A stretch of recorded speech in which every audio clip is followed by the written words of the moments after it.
Hi, this is Kat from Hedrich Adventures, and I'm going to show you what you can forage from your garden right now in April. So this is a back garden that I share with some other people, and I'm going to show you what I've got in my allotment. So here is my little patch. I've been away for 2 weeks, so that's why it looks like this.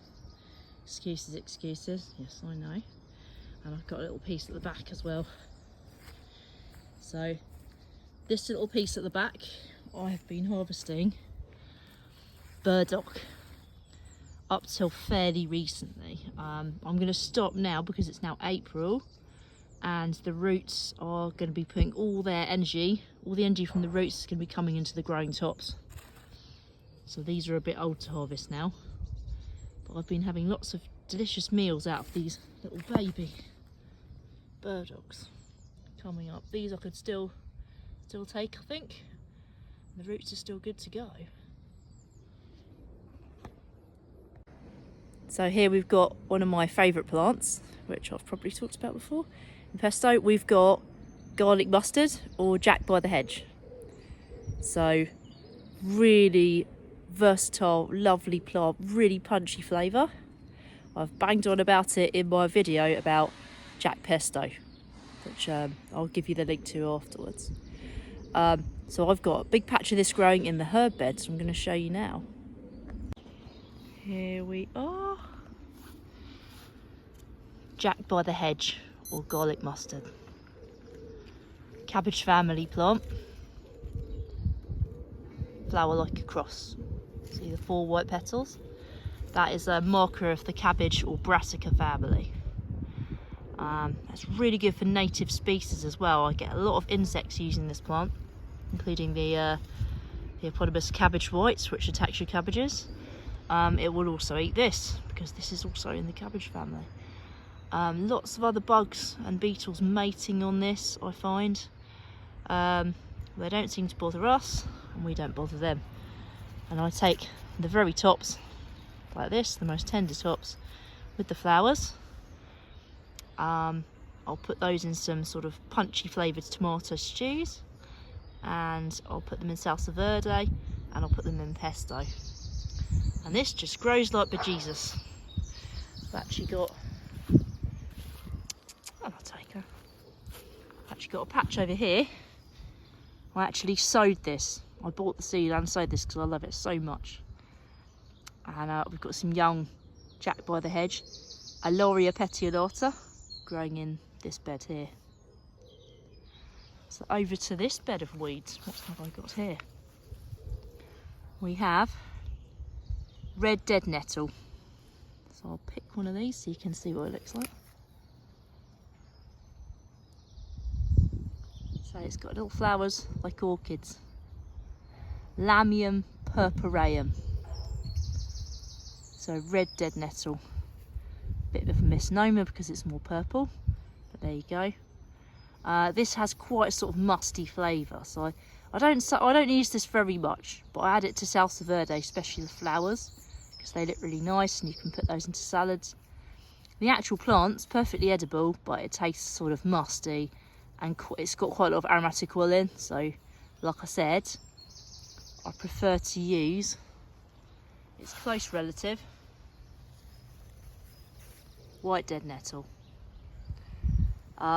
This is an amazing plant. It's got a lovely mushroomy flavour, along with a slight mustiness, which you'll get from this family. They're related to mint.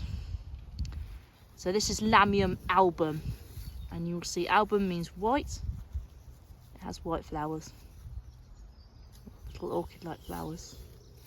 Well, they look like that to me, you know. So you can take the flowers and you can use them to decorate. You can take the entire top, it doesn't sting, that's why it's called dead nettle. You can take the entire top and you can put it into any dishes where you'd use mushroom.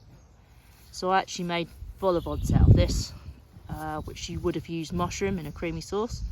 I used this instead, and it turns out into a lovely herbal mushroom flavour.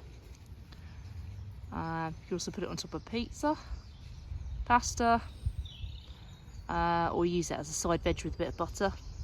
All good. White dead nettle. Voila. So what else have I got in my overgrown allotment? I have still, in April, a fairly good patch of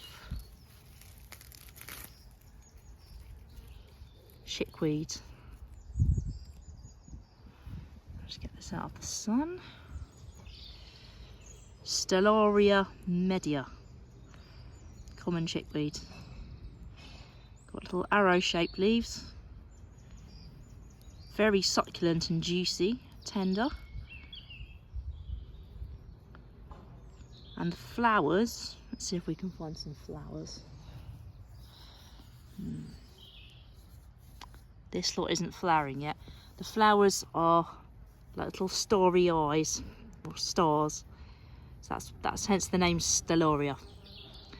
And this I use in salads. I'll try and find you a bit of a better bit through the nettles here without getting stung. There you go. And you can see the little flowers about to come out. There's one there that's about to burst open. And they're white, the flowers. This is a great salad plant. Great in soups, stews. It's very water. It's got a lot of water in it. It's got a lot of fluid in it. So, and it's very crispy. So I prefer to eat it raw, which is perfectly safe from an area like this. I'll give it a good rinse. I'll pick it above at 15 centimetres, just in case rats have been in here. But this is my garden, so I know I'm going to be pretty safe with this one. I'll just give it a good rinse and eat it raw. So over here, literally inches away, we have a carrot family member. So we don't muck around with carrot family. If you don't know what it is, don't eat it, because this family contains some of the most poisonous plants in the UK and Europe. I do know what they are, and I do know how to tell the difference, so I will eat them. And I find cow parsley, this is cow parsley, actually very tasty. It's got a sort of very clarifying peppery taste, not in the same way as cabbage family. It's got a very how would you explain the taste of cow parsley? Juicy, fresh, slightly like hogweed. So what I would say to you, if you're beginning in foraging, is not to start with carrot family, because these can be quite dangerous, like I said, and I'm going to be doing a separate webinar about how to tell carrot family species apart. The ones I tend to use anyway, and a few ones that you really don't want to use. So I know this is cow parsley because I'm looking at the stem. It's got ridges, it's got a fine down. So I hope you can all see that. Try to get a good view on this. It's got a fine down where the branch nodes meet. It's got a fine down all the way down the stem. Cow parsley will always have that. No spots, ridges. When we come up to the leaves,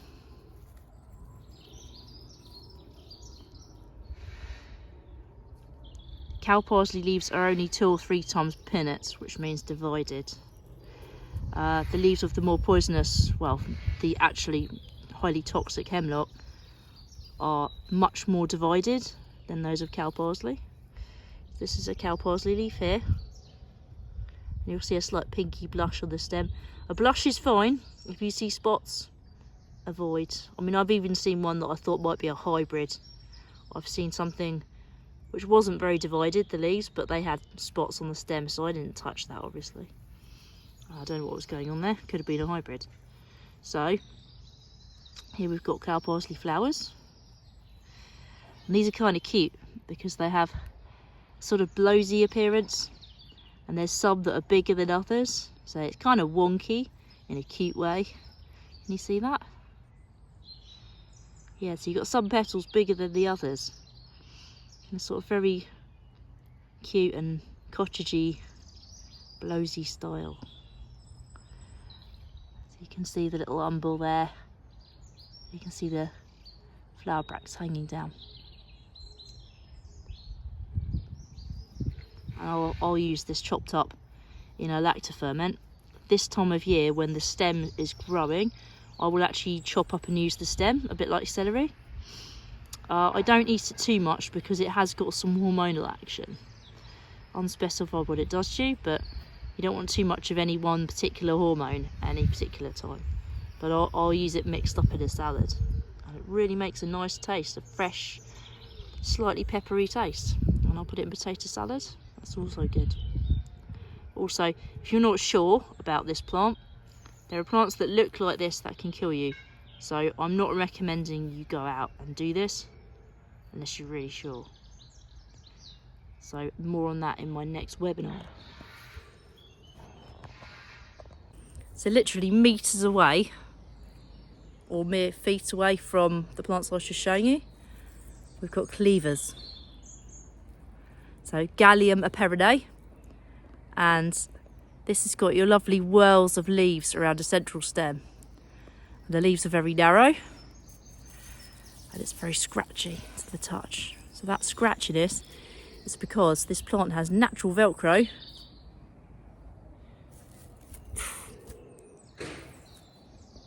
Most fun you can have without a screen. So you can use it as a Velcro plant, and you can throw it at each other, which we all enjoyed when we were kids, and I still enjoy it now. This plant, I'm going to show you the big bed of it in a minute. It's quite hard to eat raw. It's perfectly edible raw, but it's a bit like eating sandpaper. So what I like to do is make a tea out of it. I'll put it in soups, I'll put it in stews, I'll put it in a lactoferment, and the lactofermentation also breaks down that bristly ickiness, and then it becomes nice and soft and good to eat, and it's got a really clear grassy flavour, but really tasty, like really tasty grass. Get me? Okay, so I'm going to show you what a bed of it looks like. Ta-da! So you get this mixed in with a lot of other wild herbs, and it grows in big patches, climbs up other plants a bit. Here we see it with some nettles. Cleavers, Gallium aperidae. And of course, where would I be without introducing our old mate nettle? So here we go. Got some nettles in our garden as well, and we keep big patches of them because they're good for wildlife, and to be honest, they're more nutritious than anything else that I put in my allotment. Nettles, really high levels of calcium, really high levels of iron. You're talking about 7 times more iron than spinach.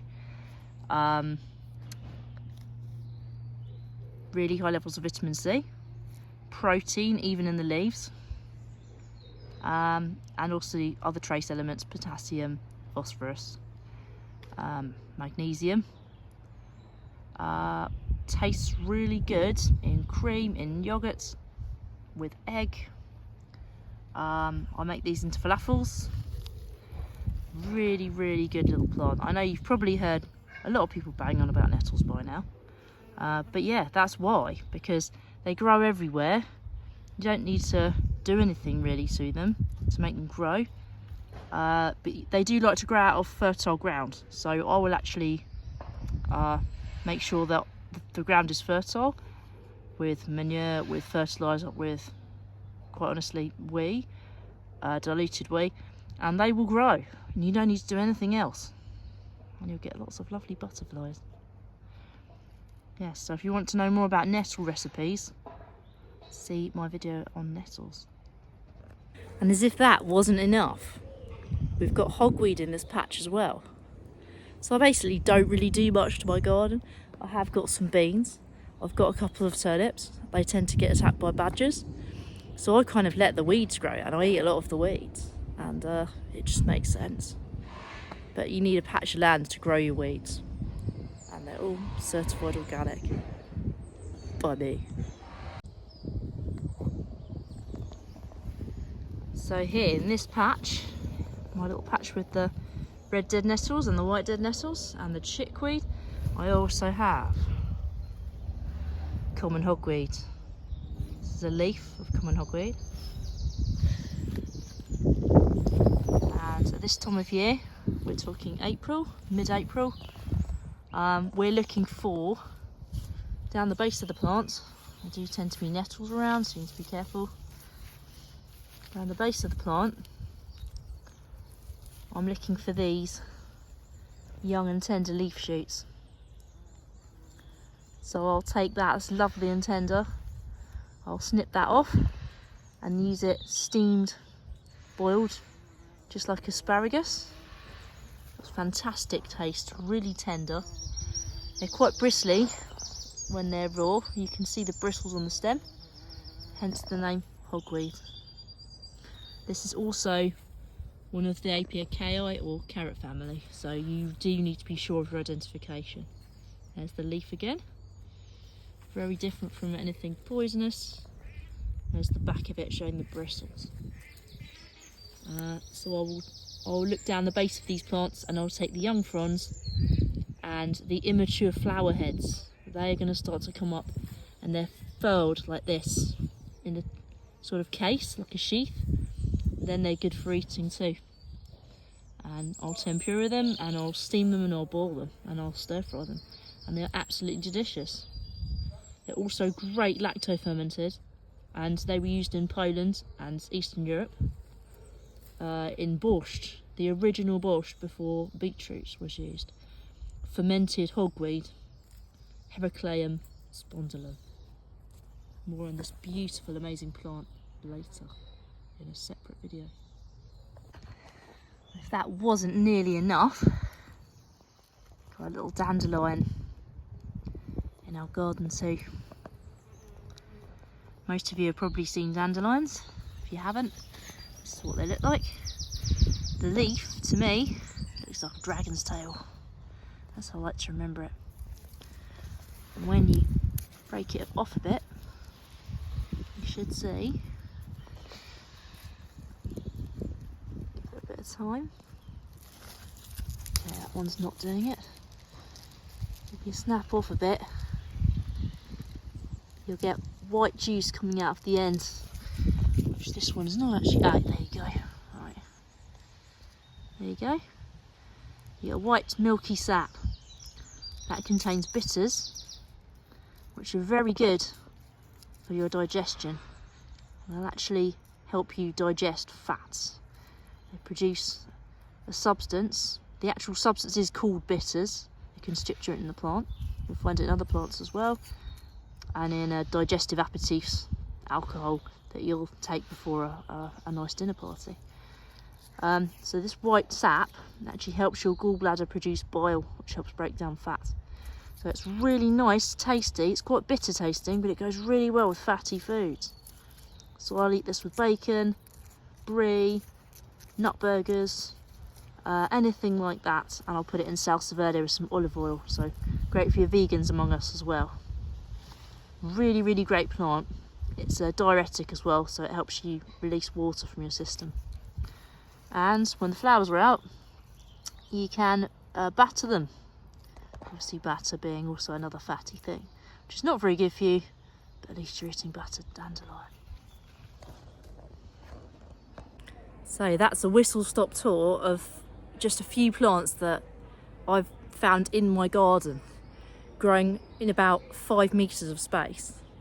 And you won't just find these in a garden, you'll find these in any patch of land that's sort of been disturbed and then allowed to grow. So if you don't have a garden of your own, ask in the nearest allotment. Check it's been organically grown, people haven't put weed killers down. But you can easily get permission to dig up what someone else regards as weeds. I'm lucky enough to have this all in my own little patch. So have a look around in your garden and see what you've got. See you later.